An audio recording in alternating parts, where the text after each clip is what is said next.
Hi hello guys. Today September 18. So இன்றைக்கான current affairs பார்க்கலாம்.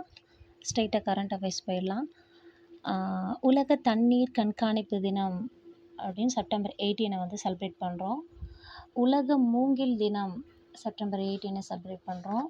அதாவது மூங்கில் காடுகளை வந்து வழக்கமான காடை விட 5 மடங்கு வந்து அதிக கார்பன் டை ஆக்சைடை வந்து பியூரிஃபை பண்ணுது, அதாவது தூய்மை செய்யுது. சரிங்களா? நெக்ஸ்ட் நியூஸ், சந்திராயன் 4 திட்டத்திற்கு மத்திய அமைச்சரவை ஒப்புதல் வழங்கியுள்ளது. யார் ஒப்புதல் வழங்கியிருக்காங்க? மத்திய அமைச்சரவை. யாரோட தலைமையில்? மோடி தலைமையிலான அமைச்சரவை குழு. இந்த திட்டத்தோட நேம் பார்த்திங்கன்னா வீனஸ் ஆர்பிட்டர் மிஷன். சரிங்களா? இதுதான் நமக்கு முக்கியம். நெக்ஸ்ட் நியூஸ், உத்தியம் தளத்தில் பதிவு செய்ய சிறு தொழில்களுக்கு அறிவுறுத்தல். சரி, இப்போ உத்தியம் அப்படின்னா என்னன்னு பார்த்தீங்கன்னா, நாடு முழுவதும் உள்ள அந்த சிறு குறு நடுத்தர தொழில் இந்த நிறுவனங்கள்லாம் இருக்கு இல்லைங்களா, இதை வந்து முறைப்படுத்துறதுக்காக தான் இந்த உத்தியம் அப்படின்ற ஒரு திட்டத்தை கொண்டு வந்திருக்காங்க. இதில் வந்து பதிவு செஞ்சு வைக்கிறாங்க அப்படின்னா ஒரு சான்று வழங்கிடுவாங்க. ஸோ இது வந்து தொழில் நிறுவனத்துக்கு ஒரு சுய விவரத்தை வந்து சேவ் பண்ணிக்கும். அதனால் இந்த உத்தியம் இந்த திட்டத்து மூலிமா எல்லாரும் அவங்க தொழிலை வந்து பதிவு செய்யணும் அப்படின்றது தான் இந்த திட்டத்தோட முக்கிய நோக்கம். ஓகேங்களா? நெக்ஸ்ட், மிஷன் மௌசம் வானிலை திட்டம். இந்தியாவில் வந்து நிலவும் காலநிலை தொடர்பான சிக்கல்கள், அதை விஷயங்களை பகுப்பாய்வு செய்கிறதுக்கும் அது கண்காணிக்க முடியாமல் போகும் அந்த வானிலை மாற்றங்களை சமாளிக்கவுமே இந்த மிஷன் மௌசம் வானிலை திட்டம் வந்து யூஸ் ஆகுது.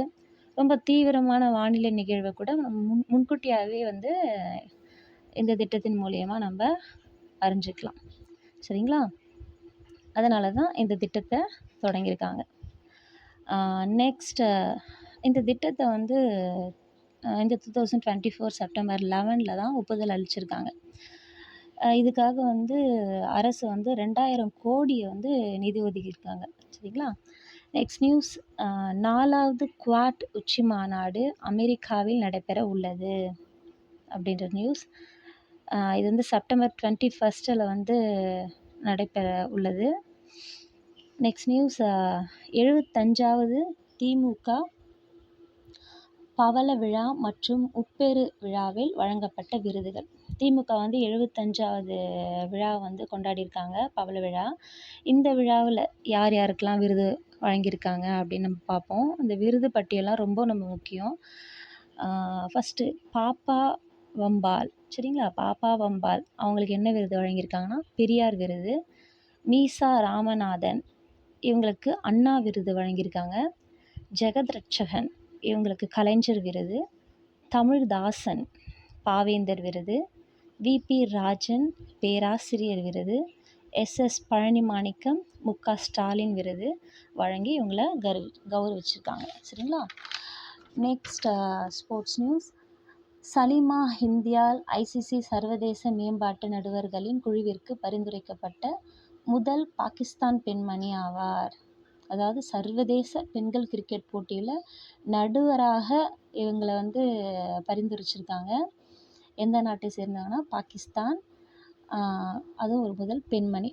சரிங்களா? Next, sports news.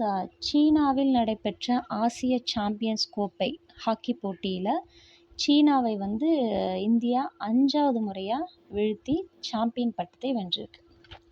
Okay guys, இந்த வீடியோஸ் உங்களுக்கு பிடிச்சிருக்குன்னா சப்ஸ்கிரைப் பண்ணி வச்சுக்கோங்க. அப்போ தான் நான் போடுற வீடியோஸ் உங்களுக்கு அப்டேட் ஆகும். Thank you guys.